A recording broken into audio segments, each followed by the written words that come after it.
नमस्कार, स्वागत है आपका। आप देख रहे हैं राज्यसभा टीवी। मैं हूं आपके साथ अमृता चौरसिया। नजर डालते हैं सुर्खियों पर।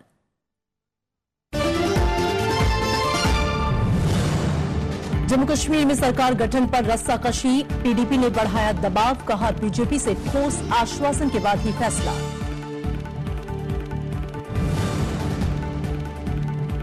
हैदराबाद यूनिवर्सिटी में आज से कक्षाएं शुरू, दोनों पक्षों के बीच माहौल सामान्य बनाने पर सहमति। विरोध और आंदोलन रहेगा जारी, छात्रों ने विश्वविद्यालय प्रशासन के सामने रखी शर्तें।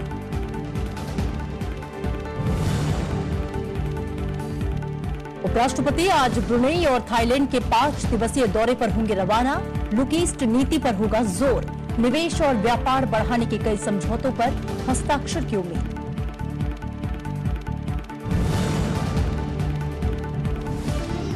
सीरिया की राजधानी दमिश्क में सिलसिलेवार आतंकी हमला, 71 से ज्यादा की मौत, आईएस ने ली जिम्मेदारी।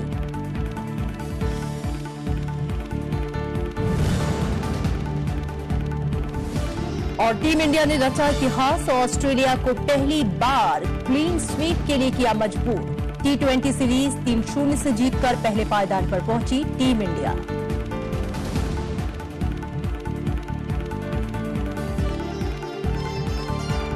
खबरें विस्तार से। पीडीपी अध्यक्ष महबूबा मुफ्ती ने पार्टी विधायकों की बैठक बुलाई है। जम्मू कश्मीर में सरकार बनाने को लेकर पीडीपी ने गेंद बीजेपी के पाले में डाल दी है। रविवार को श्रीनगर में पीडीपी की बैठक में महबूबा मुफ्ती ने कहा कि वे इस बारे में तभी फैसला करेंगी जब बीजेपी ये भरोसा दे कि गठबंधन के मकसद को अंजाम तक पहुंचाया जाएगा। इसी बीच नेशनल कॉन्फ्रेंस ने पीडीपी से सरकार गठन को लेकर जल्द फैसला करने की मांग की है। पीडीपी प्रमुख महबूबा मुफ्ती ने रविवार को पार्टी के नेताओं के साथ करीब 4 घंटे बैठक की। इसमें पार्टी के सांसद, विधायक, क्षेत्रीय अध्यक्ष और ब्लॉक प्रमुख शामिल हुए।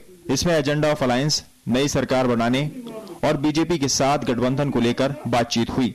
बीजेपी पर दबाव बढ़ाते हुए पीडीपी ने साफ किया है कि सरकार गठन पर फैसला तभी लिया जाएगा जब बीजेपी गठबंधन के मकसद को पूरा करने का विश्वास दिलाए। वहाँ पे बातें हुई हुकूमत साजी के मामले में भी। The president, party president Mehbooba Mufti, who has already been authorized by the party to take a decision in this direction. She is ready to take a call on government formation once she is convinced. National conference नेता और पूर्व मुख्यमंत्री फारूक अब्दुल्ला ने राज्य में सरकार गठन में हो रही देरी पर चिंता जताई है। उन्होंने कहा कि पीडीपी और बीजेपी का राज्य में साझा कार्यक्रम और सरकार गठन के लिए संख्या बल है। ऐसे में नई सरकार को लेकर फैसला जल्द होना चाहिए। जम्मू कश्मीर में पूर्व मुख्यमंत्री मुफ्ती मोहम्मद सईद के निधन के बाद 8 जनवरी से राज्यपाल शासन लागू है। नई सरकार के गठन और पीडीपी बीजेपी गठबंधन के जारी रहने को लेकर अटकलों का दौर जारी है। Bureau report, Rajya Sabha TV. और हैदराबाद विश्वविद्यालय में छात्रों की ज्वाइंट एक्शन कमेटी और प्रशासन के बीच कैंपस का माहौल सामान्य बनाने पर सहमति बन गई। अंतरिम वाइस चांसलर एम पेरियासामी ने बताया है कि आज से कक्षाएं शुरू हो जाएंगी। हालांकि छात्रों का प्रदर्शन अब भी जारी है और उन्होंने आंदोलन खत्म करने के लिए विश्वविद्यालय प्रशासन के सामने कई शर्तें रखी हैं। रोहित वेमुला की आत्महत्या के बाद आज से हैदराबाद विश्वविद्यालय में कामकाज और कक्षाएं सामान्य तरीके से शुरू हो जाएंगी। अंतरिम वाइस चांसलर एम पेरियासामी और छात्रों की ज्वाइंट एक्शन कमेटी के बीच कुछ शर्तों के साथ समझौता हो गया है।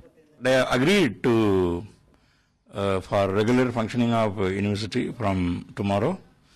They have some conditional. This is a conditional agreement that the university and the MHRD, Government of India, so they want them to some actions against some people. हालांकि विश्वविद्यालय के 3 छात्रों की बेमियादी भूख हड़ताल जारी है। ज्वाइंट एक्शन कमेटी ने रोहित समेत 5 दलित छात्रों के निलंबन पर विश्वविद्यालय प्रशासन से सार्वजनिक माफी की मांग की है।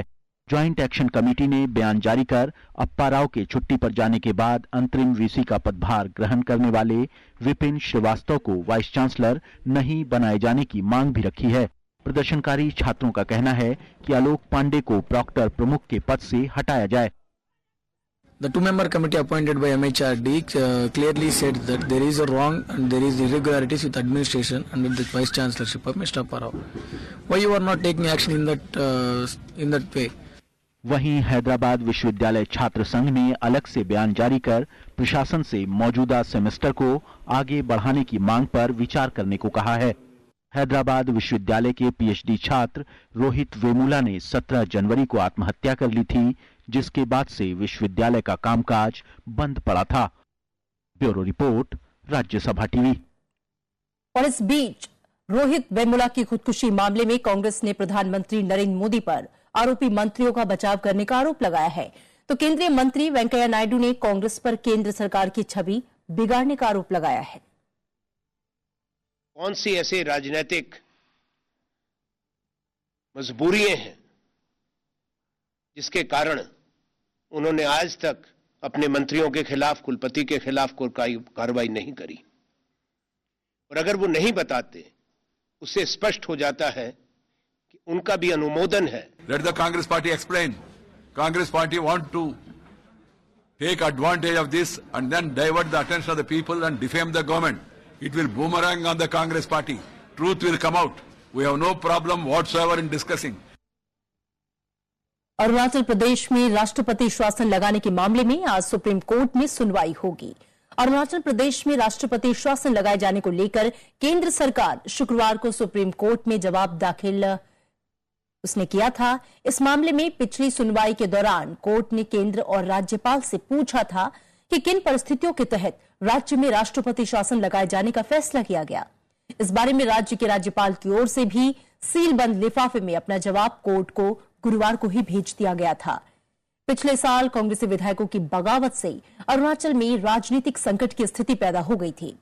इसके बाद केंद्र ने राज्य में 26 जनवरी को राष्ट्रपति शासन लगा दिया था और इस बीच बीजेपी ने कांग्रेस पर पलटवार करते हुए कहा है कि उसे इस मामले में बोलने का नैतिक अधिकार नहीं है। The Congress, which has ruled and ruined the country for more than 60 years, has no moral right to criticize others. See what is happening. They are criticizing the government decision of imposing president rule in Arunachal Pradesh and call it as a model of democracy. Congress party has imposed president rule 100 times, more than 100 times. That means, have you committed 100 murders? Let the Congress explain. Congress उपाध्यक्ष राहुल गांधी ने सरकार पर net निरपेक्षता पर फैसले को बार बार चर्चा के बहाने लंबित करने का आरोप लगाया। इस मसले पर राहुल गांधी ने प्रधानमंत्री नरेंद्र मोदी की आलोचना करते हुए कहा कि कांग्रेस ने हमेशा से इंटरनेट के लिए आजादी और नेट निरपेक्षता की वकालत की है। राहुल गांधी ने कहा कि सरकार को इंटरनेट पर समस्त डाटा को एक समान मानना चाहिए। कांग्रेस उपाध्यक्ष ने बयान जारी करके कहा कि डिजिटल इंडिया के साथ लोगों की इंटरनेट तक पहुंच बढ़े और वेब पर मुख्य रूप से कोई फिल्टर नहीं लगे। उनके मुताबिक नासकॉम ने नेट निरपेक्षता के लिए कहा है और 500 से अधिक स्टार्टअप उद्यमी इसकी मांग कर रहे हैं। भारत की युवा इसकी मांग कर रहे हैं, फिर भी एनडीए सरकार बार बार चर्चा के बहाने इस पर एक स्पष्ट नीति बनाने में देरी कर रही है।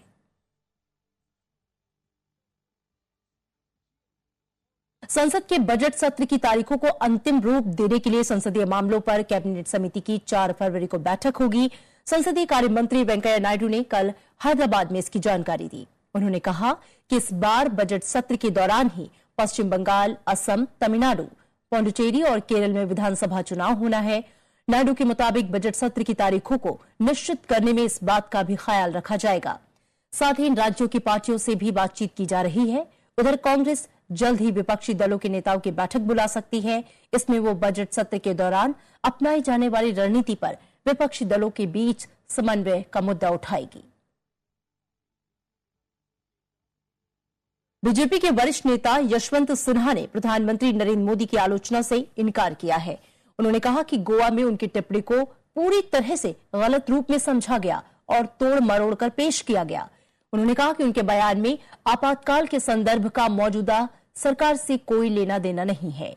यशवंत सिन्हा ने कहा कि संवाद लोकतंत्र की सबसे बड़ी ताकत है और संवाद में यकीन न रखने वालों को जनता धूल चटा देगी। हर बात का खंडन करता हूं और साफ तौर पर कहना चाहूँगा कि मैंने कहीं पर भी मोदी जी का नाम नहीं लिया, कहीं नहीं कहा कि वो उनका वही हश्र होगा, और ये सारा जो है वो गलतफहमी फैलाने के लिए किया गया है। बिहार के मुख्यमंत्री नीतीश कुमार और आरजेडी प्रमुख लालू प्रसाद ने स्मार्ट सिटी की पहली सूची में बिहार और उत्तर प्रदेश के किसी शहर का नाम नहीं लेने को लेकर केंद्र सरकार पर नाराजगी जाहिर की। नीतीश कुमार ने केंद्र सरकार को मतलबी बताते हुए कहा कि उत्तर प्रदेश और बिहार से पिछले लोकसभा चुनाव में बीजेपी गठबंधन को 104 सांसद मिले, लेकिन इन दोनों राज्यों में एक भी शहर का चयन नहीं कर केंद्र सरकार ने अपना असली चेहरा दिखा दिया। नीतीश ने यह दावा किया है कि इस सिलसिले में जो भी कागजी कार्रवाई करनी थी वो बिहार सरकार ने पूरी की है। बीजेपी के नेताओं ने यह दावा किया था कि राज्य सरकार ने कागजी कार्रवाई में देरी की वजह से स्मार्ट सिटी के 20 नामों में बिहार से कोई शहर शामिल नहीं हो पाया। उत्तर प्रदेश और बिहार में दोनों ने मिलकर बीजेपी को 104 लोकसभा की सीटें दी, और आपको मालूम है ये इतने एहसान फरामोश है कि यूपी और बिहार का एक भी शहर उन 20 शहरों में शामिल नहीं है स्मार्ट सिटी। ये ऐसे लोग। आंध्र प्रदेश में रविवार दोपहर बाद आरक्षण की मांग कर रहे कापू समुदाय का विरोध प्रदर्शन उग्र हो गया। पूर्वी गोदावरी जिले में तुनी शहर में प्रदर्शनकारियों ने स्टेशन पर खड़ी रत्नाचल एक्सप्रेस की 4 बोगियों में आग लगा दी। प्रदर्शनकारियों ने पत्थरबाजी भी की, जिसमें कई लोग घायल हो गए। ट्रेन की बोगियां जलाने के बाद भीड़ ने तुनी ग्रामीण पुलिस स्टेशन पर भी हमला किया,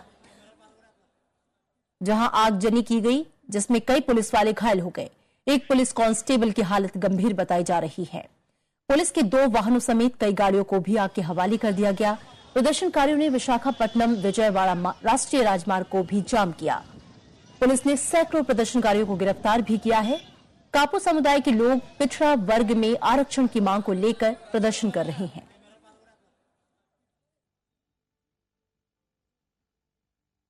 और बुलेटिन में यहां रुकेंगे एक छोटे से ब्रेक के लिए।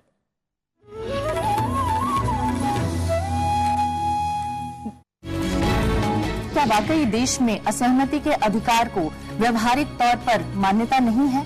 मुझे खुद कई बार कहा गया है औपचारिक तौर पे कि मैं माओवादी हूँ, क्योंकि मैं गरीब के पक्ष में बात करता हूँ। अब ये सरकार मानती है कि देखिए फॉरेन फंडिंग इस देश में आनी चाहिए, बहुत आनी चाहिए, तरक्की होगी हमारी, पर फॉरेन फंडिंग उन लोगों के पास नहीं आनी चाहिए जो सरकार को क्रिटिसाइज कर रहे हैं। ये जो एक हवा चली हुई है कि हर चीज को एंटी नेशनल कहकर रुकवा देने की कोशिश, ये ठीक नहीं है, किसी के लिए ठीक नहीं है। अब हर एक की क्योंकि अभिव्यक्ति अलग अलग होगी, इसलिए उसमें कुछ ना कुछ कॉन्फ्लिक्ट हमेशा रहेगा।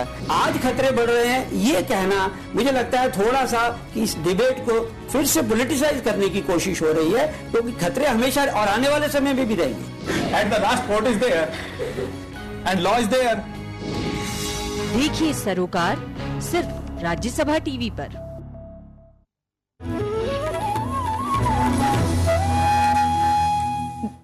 ब्रेक के बाद स्वागत है आपका। नई बीमा योजना में किसानों के लिए प्रीमियम की अधिकतम सीमा खरीफ के लिए 2 और रबी के लिए 1.5% होगी।